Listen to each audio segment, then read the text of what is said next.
Il y a des célébrités qui font l'unanimité et c'est le cas ici. Tout le monde vous le dira, Meryl Streep est extraordinaire. Depuis les années 80, elle est parvenue à rester au sommet d'une industrie qui jette habituellement les femmes de plus de 40 ans. Mais alors, pourquoi ? Pourquoi est-elle si ancrée dans notre pop culture ? Au-delà de ses 3 récompenses sur 21 nominations aux Oscars, ses 9 Golden Globes et même son César, comment est-elle parvenue à trouver cette place d'icône du cinéma ? On va le découvrir ensemble. Je suis Xavier Del Fuego, bienvenue dans Iconique. I don't feel like an icon. It's crazy. Iconic and amazing people. J'ai été une idole. I do think I am a goddess. On me considère comme un symbole sexuel. Legendary. Iconic. That is what style icons do. C'est un don qu'on a. A legend in the making. Obama. Bonjour à tous, bienvenue dans Iconique. Alors Iconique, vous le savez peut-être déjà, c'est votre condensé de pop culture qui questionne la place de certaines personnalités que l'on peut qualifier d'iconiques. C'est le but dans notre société. Et c'est une fois par mois sur toutes les plateformes. Je suis très heureux de vous retrouver pour aujourd'hui un thème qui me touche particulièrement. Meryl Streep, une actrice que je pense que vous connaissez un peu déjà, mais que vous allez redécouvrir, je l'espère, avec moi. N'hésitez pas à me rejoindre sur les différents réseaux d'Iconique où vous pourrez commenter, proposer de nouveaux thèmes, donner votre avis, etc., etc. Principalement Facebook et Instagram @IconiquePodcast, mais aussi sur YouTube où vous pourrez voir les images dont je vous parle, même si à l'audio ça fonctionne parfaitement. Avant même de commencer à préparer ce podcast, je savais que j'adorais Meryl Streep et pourtant je ne connaissais rien de sa vie, enfin relativement peu de son œuvre. Pour moi c'était principalement Le Diable s'habille en Prada et Mamma Mia, iconique, et puis tous les Oscars évidemment et tout ce qu'elle a fait, j'en avais vu d'autres évidemment, mais je résumais un peu Meryl Streep malheureusement à ça. Et pourtant, malgré le peu de connaissances que j'avais beaucoup de sympathie pour elle, de l'admiration pour cette actrice, et je veux pas un peu vous spoiler, évidemment j'ai préparé ce podcast, je ne veux pas un peu vous spoiler de la suite, mais l'écriture de ce podcast n'a fait que cocher toutes les cases et de l'admiration s'est transformée en adoration. Et alors bizarrement, quand on parle de Meryl Streep, la plupart des gens sont comme moi, on l'adore. Et au pire du pire, elle laisse indifférent. C'est un peu la Beyoncé du cinéma, mais un peu la même chose chez Beyoncé. Mais pourquoi ? Je posais la question en préambule, pourquoi est-elle si adorée et adulée tant par le public, nous, que par les professionnels du cinéma ? Je vais essayer de vous dire pourquoi et de peut-être renforcer également ce sentiment qui vous lie à elle. Et pour cela, on va parler de son talent en première partie, de son engagement en deuxième partie, et enfin, la réponse à la fameuse question « Pourquoi l'aimons-nous tant ?» C'est parti ! Alors la première partie, et c'est évidemment la base de tout, son talent, puisque c'est ça qui, 1, l'a permis de percer, qui, 2, l'a permis de collecter toutes ses récompenses, et qui, 3, l'a permis de surtout rester aussi longtemps dans le game, plus de 40 ans de carrière. Et son talent, vous allez le voir, il peut se résumer dans sa versatilité, et le fait qu'elle puisse littéralement tout faire. C'est ce qu'il a élevé au rang d'icône du cinéma. Et pourtant, au début, ce n'était pas gagné d'avance. C'est une histoire assez connue des débuts de Meryl Streep, elle en a parlé plusieurs fois. Il faut savoir qu'à la base, Meryl Streep, c'est une actrice de théâtre. Elle était new-yorkaise et se destinait donc naturellement à Broadway. Mais on l'a tout de même convaincue, en 1976, de passer une audition pour le remake du film King Kong, qui était alors réalisé par Dino De Laurenti Sr.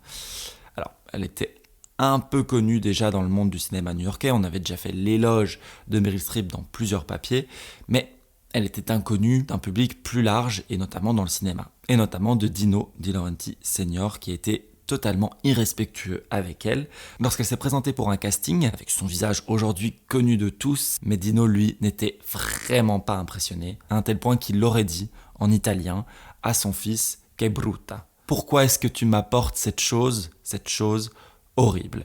Et cette chose, c'était Meryl Streep. Et cette chose parlait italien. Et a tout compris.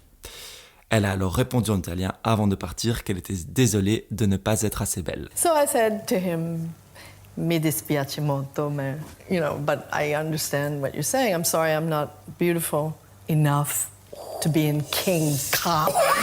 Ce n'est évidemment pas la première ni la dernière fois que Meryl sera remerciée, mais cette histoire illustre bien la personnalité de Meryl Streep. Une femme intelligente, toujours gracieuse, même sous pression, et la pointe d'humour face à la misogynie qui a jalonné sa carrière et toutes les autres actrices de son temps, et encore d'une autre, malheureusement, on va pas se mentir. Son premier rôle, c'est d'ailleurs toujours au théâtre qu'elle le doit, puisque c'est là qu'elle a été repérée, et elle s'est alors retrouvée dans un film ô combien symbolique, en jouant Julia, une femme résistante de la Deuxième Guerre mondiale, aux côtés de Jane Fonda. L'actrice et activiste la prendra sous son aile et l'aidera pour sa première expérience cinématographique. After we wrapped that movie, I found out she'd gone back to California and told everyone who would listen about this girl with a weird last name. And opened more doors than I probably even know about today. Au début, Meryl Streep a dû se faire une place alors dans le métier. Vous voyez que c'était pas facile.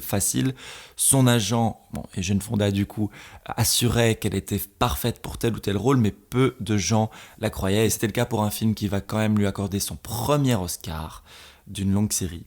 Kramer contre Kramer, un film incroyable sur le divorce que je vous conseille. Mais sur le tournage, c'était pas si facile parce que le réalisateur Robert Benton et son coéquipier Dustin Hoffman ne connaissaient pas encore le talent de Meryl Streep et il y avait beaucoup d'incertitudes face à sa capacité de performer ce rôle. Le réalisateur s'est inquiété plus d'une fois sur le tournage jusqu'à enfin se rendre compte qu'il avait devant lui une des meilleures actrices de sa génération, si pas une des meilleures actrices du cinéma tout court, à un tel point que le contrôle qu'elle avait sur son jeu lui faisait peur, c'est lui qui le dit, et Dustin Hoffman, lui, craignait carrément que l'actrice ne lui vole la vedette, au point d'en faire trop sur certaines scènes pour rester dans la lumière, et son talent a été très vite reconnu par les professionnels de cinéma, puisque ce rôle lui vaudra son Oscar, son premier Oscar pour meilleure actrice dans un second rôle, au cas où Dustin Hoffman ne lui aurait pas fait comprendre que oui, elle était le second rôle et c'était lui, le premier rôle. Lui l'aura pour meilleur acteur. Et si vous ne l'avez pas vu, pitié, regardez-le. Ce film est incroyable.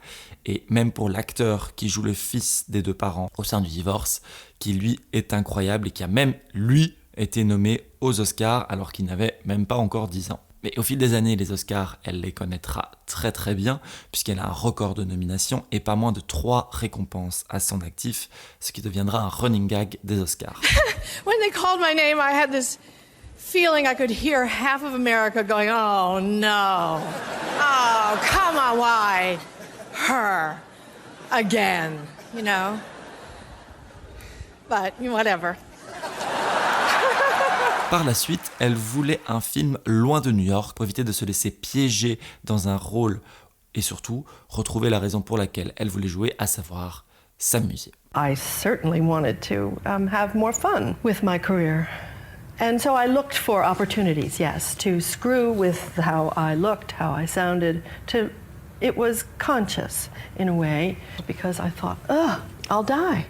I'll die if I can't beam and throb and make a mess and all the things that are wonderful about acting. C'est là qu'arrive The French Lieutenant's Woman, où elle joue une actrice américaine qui joue une anglaise du 19e siècle. 2 rôles en un, donc, où l'on découvre son habileté à recréer des accents à la perfection. C'est la première fois qu'on retrouve cette habileté chez Meryl Streep qui sera sa patte. On l'attendait au tournant, d'autant plus que c'était son tout premier rôle.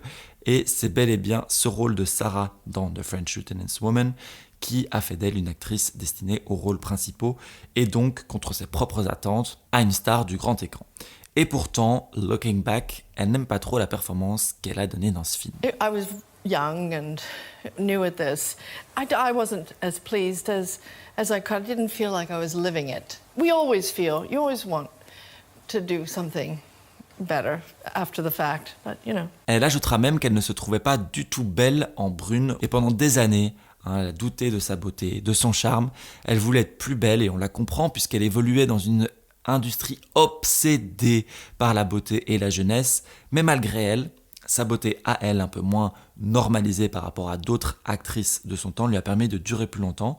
Et d'ailleurs, les femmes d'Hollywood qui ne jouent que pour être, entre guillemets, jolies, malheureusement, ont parfois du mal à se réinventer. Au-delà de 40 ans, elles sont remplacées par des actrices plus jeunes. Alors aujourd'hui, ça tend à changer un peu, mais on peut penser à Debra Winger, Jessica Lange ou encore Kathleen Turner qui étaient très célèbres en même temps que Meryl et dont on n'entend plus parler aujourd'hui, ou même plus proche de nous, Megan Fox, qui ne tourne pas autant qu'avant. Par la suite, elle jouera Sophie Zawistowski dans Le choix de Sophie, qui est sans nul doute le personnage le plus complexe de sa filmographie. Elle a évidemment eu l'Oscar de la meilleure actrice pour ce rôle, un rôle qui lui a demandé beaucoup de travail. Ici, on a réellement compris sa capacité à recréer n'importe quel accent, et en l'occurrence le polonais. Et la communauté d'acteurs doit beaucoup à Meryl Streep, puisque c'est à partir de ce film que les acteurs ont porté de plus en plus attention à l'entraînement de différents accents et dialectes. C'est vu comme une route assurée vers l'Oscar, ça l'est encore aujourd'hui. En ça, elle a complètement reshapé une partie de l'industrie et carrément créé de nombreuses vocations en vocal coaching, accent coaching, dialect coaching, etc. Pour les spectateurs, c'était gage de qualité. Et aussi, le métier d'acteur était enfin vu comme un vrai métier. Ça a légitimé un peu le travail de l'acteur, mais ça a également été un gage de qualité pour les spectateurs. Et dans ce film, ce qu'on retient aussi, c'est que Meryl Streep n'est en réalité plus du tout dans le film. Elle est devenue réellement Sophie, cette survivante polonaise d'Auschwitz, et personne d'autre. Et même le réalisateur du film était étonné sur le tournage à quel point elle arrivait à retranscrire des émotions aussi poignantes. Et souvent sur les plateaux des films de Meryl, les costards témoignent que lorsqu'ils ont travaillé avec elle, il leur est arrivé toujours un moment où ils ne voient plus vraiment l'actrice, mais réellement la personne qu'elle joue. Par exemple, si vous jouez son amant, vous allez tomber amoureux d'elle. Si elle joue la méchante, vous aurez peur d'elle. Si elle joue votre amie, vous devenez ami. Le réalisateur Mike Nichols, qui a travaillé plusieurs fois avec elle, a déclaré qu'il n'avait jamais vu ça avec une autre actrice ou un autre acteur. Et par la suite, elle a joué de nombreux rôles différents où ses collègues ne voyaient plus du tout Meryl Streep, mais vraiment le personnage qu'elle incarnait. Il y a eu Karen Silkwood, l'histoire vraie d'une lanceuse d'alerte qui se battait contre une usine de plutonium qui fera écho à un autre combat de Meryl Streep, le nucléaire. Le biopic sur la danoise Blixen dans Out of Africa, où le réalisateur avait vraiment l'impression d'être face à une danoise. Ou encore Miranda Priestly dans Le diable s'habille en Prada, qui impressionnait ses collègues Anna Thaoué et Emily Blunt. I mean, I'm not insane. I do know that I'm acting. But you forget about it. Yeah. You kind of, when you're doing it right, there's a thrilling suspension of the day-to-day and you're in someone else's head. Et pourtant, selon Meryl, jouer n'est pas devenir une autre personne, mais plutôt trouver des similarités dans ce qui semble être différent. Et c'est sa force quand on regarde sa filmographie. Chaque rôle est une identité complètement différente. Si on met les personnages qu'elle a joués l'un à côté de l'autre, vous allez voir que rien ne se ressemble. Mais on y trouve quand même un peu d'elle à gauche, à droite. Chez Joanne Kramer, dans Kramer vs Kramer, on peut y retrouver son indépendance en tant que femme. Chez Miranda Priestly, son perfectionniste. Chez Karen Silkwood, son combat contre certains sujets écologiques. Les exemples ne manquent pas, je pourrais continuer comme ça jusqu'à la fin du podcast. Mais au fur et à mesure de ses performances, les gens ont commencé à se lasser. Les gens trouvaient qu'elle souffrait trop dans ses films, qu'il serait bon pour elle si elle faisait un peu plus rire. C'est une femme après tout, donc il ne faut pas qu'elle soit trop sérieuse bien sûr.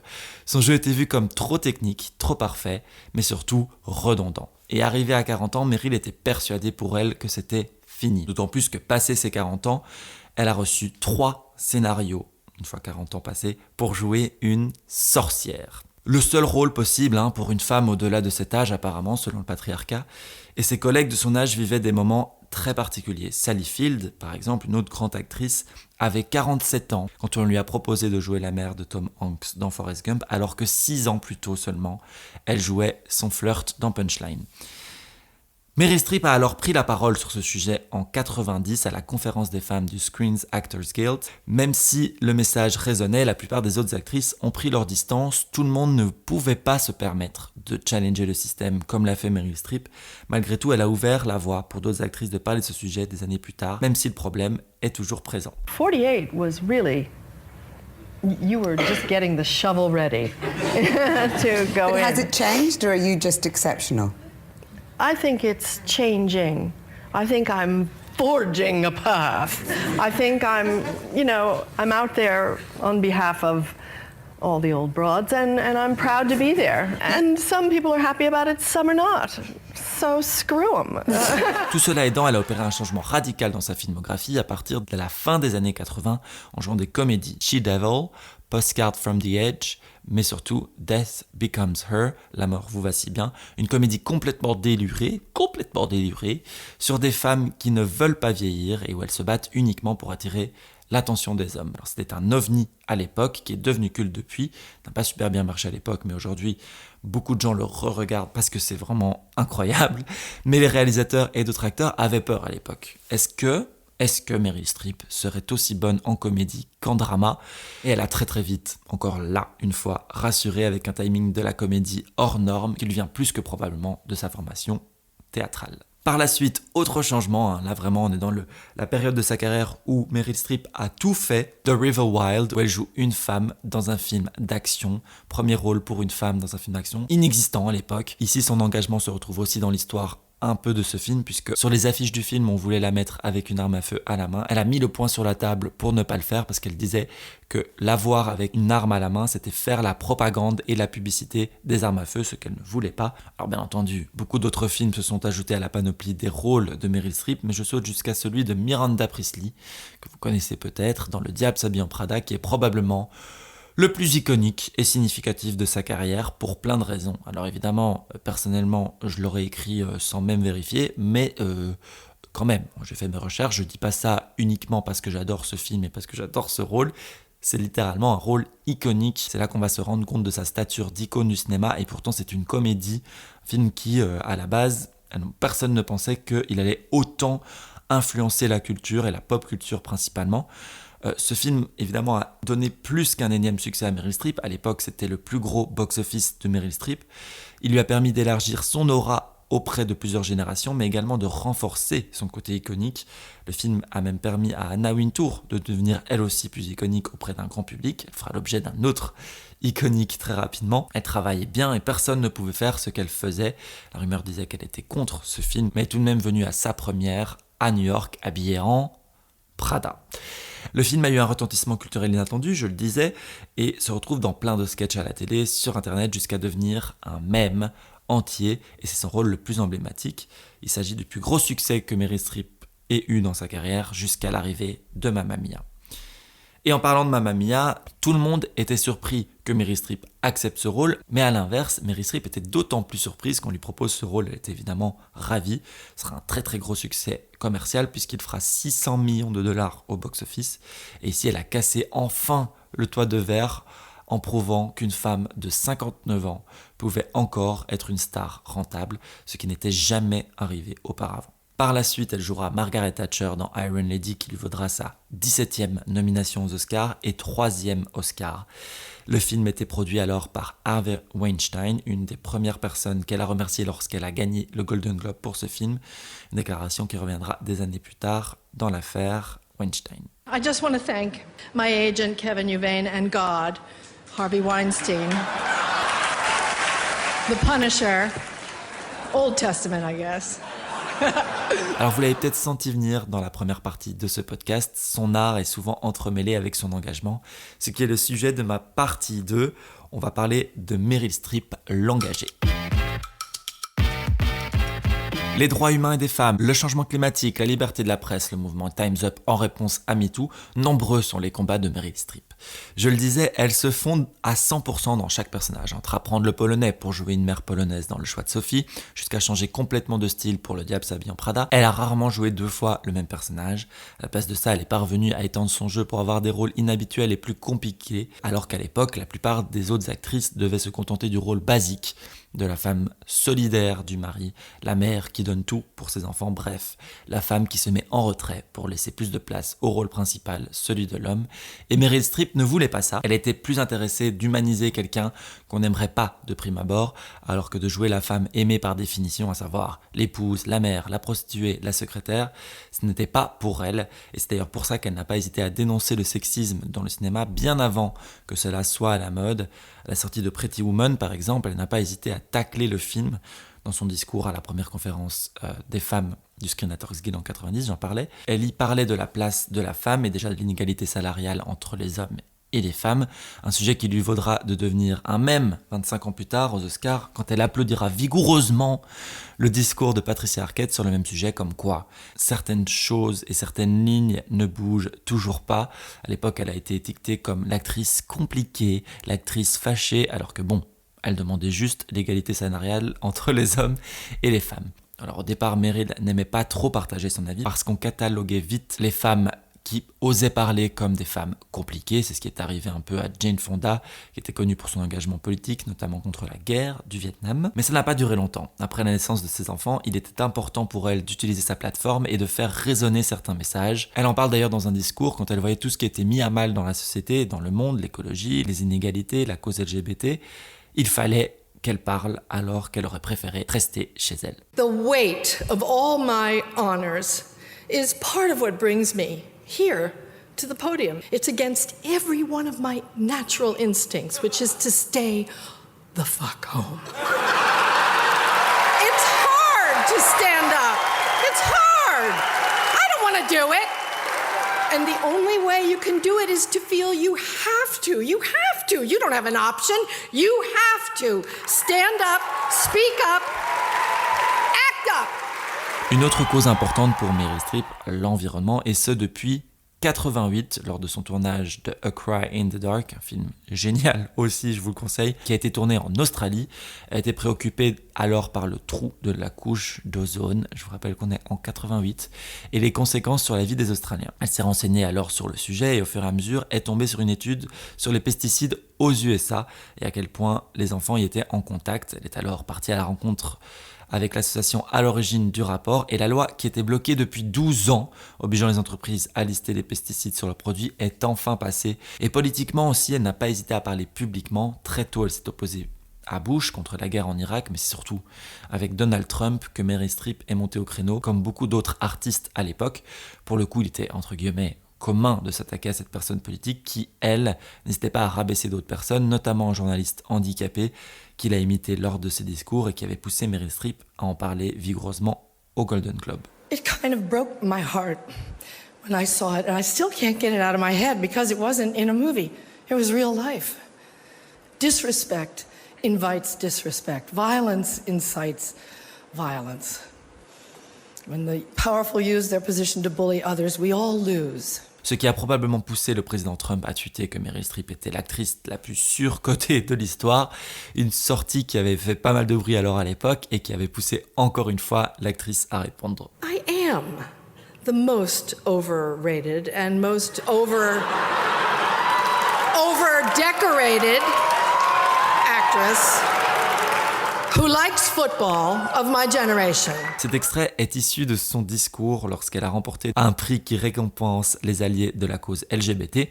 Cette cause est également importante pour Meryl Streep puisqu'elle a apporté son soutien au mariage gay au Golden Globe, encore une fois, 11 ans avant que la Cour suprême ne le rende légal aux États-Unis.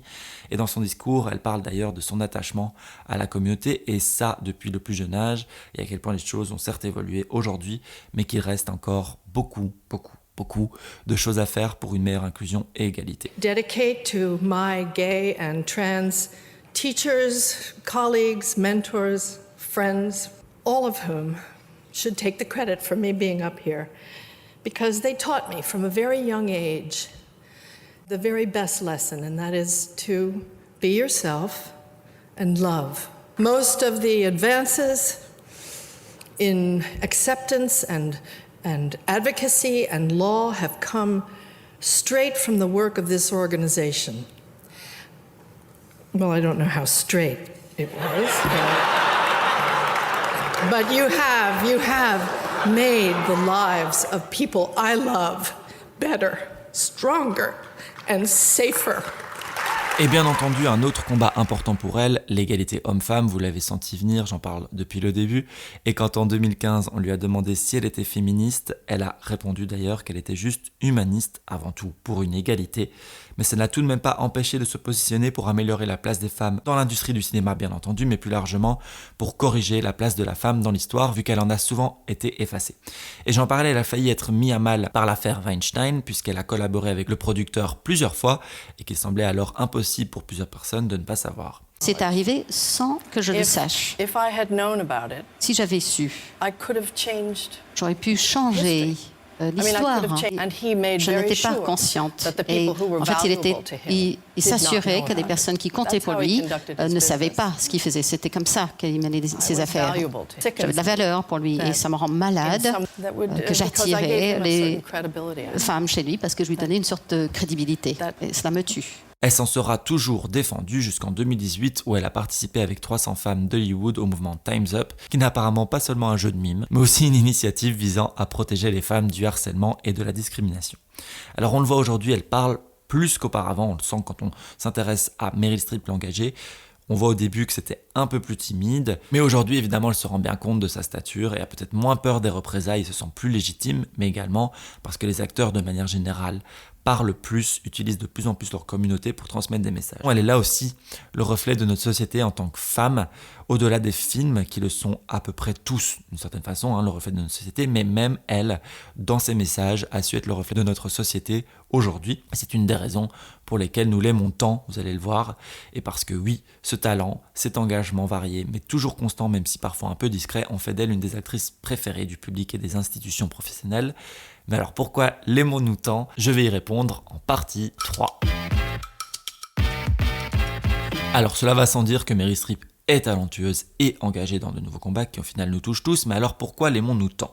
Les icônes de notre société deviennent iconiques pour plusieurs raisons en fonction de leur carrière, mais la plupart du temps c'est parce qu'elles nous touchent d'une certaine façon. Que ce soit une chanson ou un film qui résonne en nous et dans notre histoire, ou tout simplement ce qu'ils créent soit un reflet de notre société et donc nous parle, et dans le cas de Meryl Streep c'est tout à fait ça. Ses choix de carrière l'ont rendue accessible, car les rôles qu'elle jouait pouvaient parler à toutes les femmes, mais aussi à beaucoup d'hommes. Déjà au tout début de sa carrière, on retrouve des sujets qui sont actuels aujourd'hui, mais qui à l'époque n'avaient pas du tout d'écho, n'étaient pas du tout entendus. Kramer contre Kramer, par exemple, est plus qu'un film sur le divorce. Au final, c'est un film sur la dépression postpartum dont on ne parlait pas du tout à l'époque. Et toute sa carrière, la plupart de ses films, aura été marquée par ces changements sociaux qu'on peut retrouver dans l'histoire de ces personnages. Et ici, dans Kramer contre Kramer, elle joue un rôle que beaucoup d'hommes et de femmes aussi auraient pu détester, puisque Meryl Streep abandonne tout de même son enfant. Mais même, quand même, encore une fois, on a de l'empathie pour cette femme. Et cela joue beaucoup dans le fait qu'elle a réécrit la plupart des scènes emblématiques du film à la demande du réalisateur. Et c'est la puissance du jeu de Meryl Streep, c'est qu'elle parvient à nous faire aimer une personne qui sur le papier est détestable. Et c'est la même chose avec Miranda Priestly par exemple dans Le Diable s'habille en Prada. Et les films de Meryl Streep résonnent donc aujourd'hui parce qu'elle est toujours allée à contre-courant de ce qu'on lui disait de faire, à savoir rester à sa place de femme et n'être là que pour que l'homme brille et pas elle. Aujourd'hui, il y a une reconnaissance de son œuvre et de plus en plus de jeunes générations, mais aussi des anciennes qui seraient peut-être passées à côté de ces films, se refont la filmographie de Meryl Streep tant elle est devenue iconique. Quand on les regarde, ils sont encore aujourd'hui criants de modernité. Alors Kramer vs Kramer, j'en ai beaucoup parlé. La mort vous va si bien qui aborde le vieillissement dans l'industrie du cinéma et le fait que les femmes se battent pour une seule chose, l'attention des hommes, ou encore Silkwood qui aborde un sujet écologique. Mais malgré tout, tous ces rôles, bien que soulignant des problèmes sociétaux, ils ne sont pas moralisateurs. Son travail met en avant certaines problématiques sans barber le public. Et c'est pour cela également qu'elle a toujours tenu à distancer ses propos publics de ses rôles, pour ne pas semer la pagaille comme ça l'a pu être pour Jane Fonda, où très rapidement on l'a vue comme l'actrice chiante qui va nous parler de la guerre, du nucléaire, de l'environnement. C'est comme ça qu'étaient vues les femmes à l'époque. Mais tout ce qu'elle a produit sont des films qui parlent surtout de la vraie vie, et c'est sa force. Plusieurs acteurs se perdent un peu dans leur rôle ou se retrouvent emprisonnés dans un type de rôle jusqu'à ce qu'ils soient assignés à une case, un type de personnage toute leur carrière.